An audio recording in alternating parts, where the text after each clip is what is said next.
राम राम मेरे प्यारे भक्तों, नीम करोली बाबा जी का आप सभी को बहुत बहुत प्यार।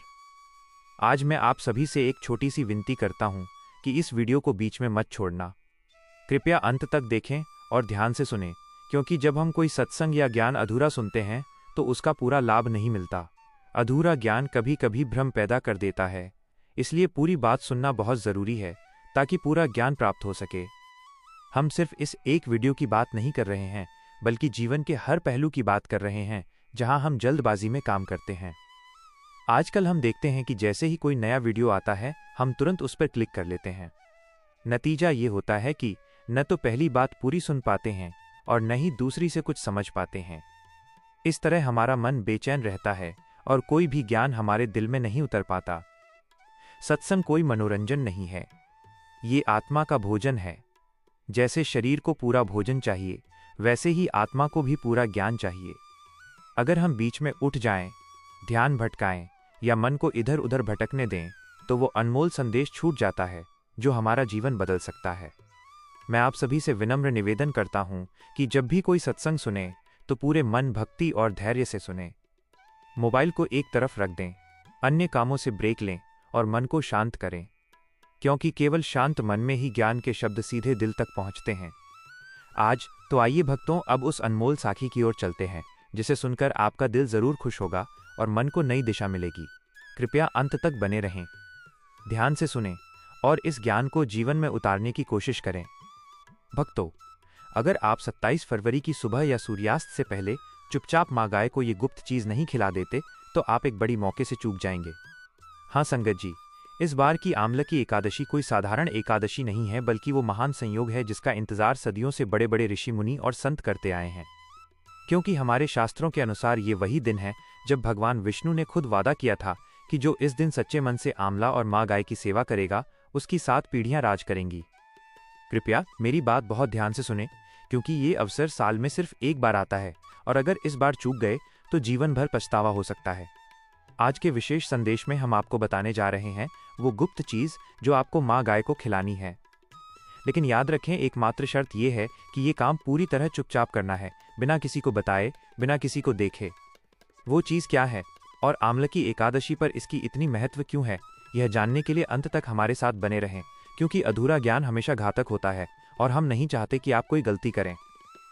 फाल्गुन मास के शुक्ल पक्ष की एकादशी को आमलकी एकादशी कहा जाता है। आमलकी यानी आंवला, वही आंवला जिसे आप और मैं एक साधारण फल मानते हैं, लेकिन हमारे पुराणों में इसे पृथ्वी का अमृत कहा गया है। कहा जाता है कि जब भगवान ब्रह्मा का जन्म हुआ था तो उनके पवित्र आंसुओं से आंवला का पेड़ इस धरती पर आया था। इसी कारण माना जाता है कि इस पेड़ की हर पत्ती और हर फल में सभी देवी देवता वास करते हैं।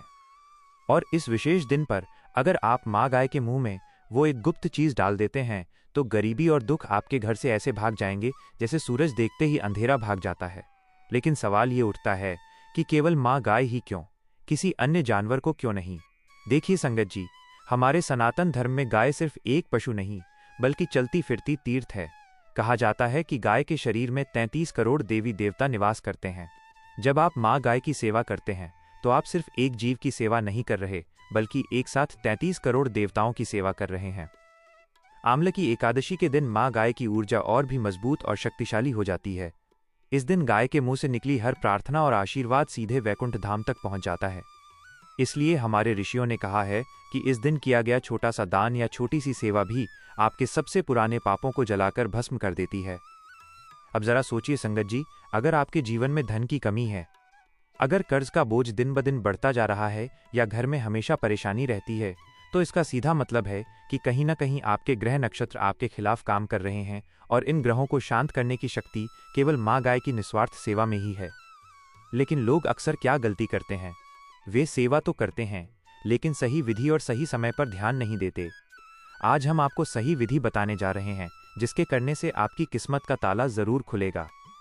सबसे पहले समझ लें कि आंवला एकादशी के दिन भगवान विष्णु खुद आंवला के पेड़ में विराजमान होते हैं। इसलिए इस दिन आंवला के पेड़ की पूजा और आंवला का दान सोना दान करने के बराबर माना जाता है। लेकिन अगर आपके पास आंवला का पेड़ नहीं है या किसी कारण से पूजा नहीं कर पा रहे हैं तो घबराएं नहीं, माँ गाय आपके सारे कष्ट हर लेगी। आपको बस ये विशेष उपाय करना है। अब बात करते हैं उस गुप्त चीज की जो आपको माँ गाय को खिलानी है। लेकिन उससे पहले एक छोटी सी कहानी सुन लें जो इस दिन के महत्व को और गहराई से समझाती है। प्राचीन काल में एक राजा थे जिनका नाम चित्रसेन था। वह राजा बहुत धार्मिक थे और प्रजा को अपने बच्चों की तरह मानते थे। लेकिन एक बार उनके राज्य में भयंकर सूखा पड़ गया। बारिश नहीं हुई और धरती सूख गई। लोग भूख और प्यास से मरने लगे। तब राजा चित्रसेन ने एक महान ऋषि से उपाय पूछा। ऋषि ने सुझाव दिया कि आमलकी एकादशी का व्रत रखें और माँ गाय को विशेष रूप से सेवा करें। राजा ने वैसा ही किया। उन्होंने चुपचाप माँ गाय को वो विशेष चीज खिलाई जो आज हम आपको बताने जा रहे हैं। नतीजा ये हुआ कि कुछ ही दिनों में बादल छाए, बारिश हुई और राज्य फिर से हरा भरा हो गया। राजा की 7 पीढ़ियां सुखी रहीं और उनका राज्य कभी नहीं डगमगाया। अब मुख्य बात पर आते हैं। वो एक चीज जो आपको 27 फरवरी को चुपचाप माँ गाय को खिलानी है, वो है गुड़ मिलाकर आंवला का छोटा टुकड़ा या आंवला का मुरब्बा का टुकड़ा। लेकिन विशेष तरीका यह है कि आंवला को रात भर दूध में भिगोकर रखें। सुबह उठकर उस आंवला को गुड़ के साथ मिलाकर माँ गाय के मुंह में डाल दें। ये काम बिल्कुल अकेले में करें, किसी को बताएं नहीं। मन में सिर्फ भगवान विष्णु और माँ गाय का नाम लें। ये सेवा करने से आपकी 7 पीढ़ियां सुखी रहेंगी, धन धान्य की कभी कमी नहीं होगी और घर में सदा खुशहाली रहेगी। यह उपाय हमारे शास्त्रों में वर्णित है और कई संतों ने इसका अनुभव किया है। इसे करने से पहले स्नान कर लें, साफ मन से करें और विश्वास रखें। अगर आप इसे करते हैं तो निश्चित रूप से लाभ मिलेगा। लेकिन याद रखें, सेवा निस्वार्थ होनी चाहिए, किसी स्वार्थ या दिखावे से नहीं। अंत में संगत जी, इस साखी को जीवन में उतारें। 27 फरवरी को ये छोटा सा उपाय जरूर करें। माँ गाय की सेवा से बड़ा कोई दान नहीं। नीम करौली बाबा जी की कृपा आप पर बनी रहे। बोलो नीम करौली बाबा की जय। अगर ये वीडियो पसंद आया तो लाइक करें, शेयर करें और चैनल को सब्सक्राइब जरूर करें। आपका दिन शुभ हो। जय श्री राम, जय श्री हनुमान जी।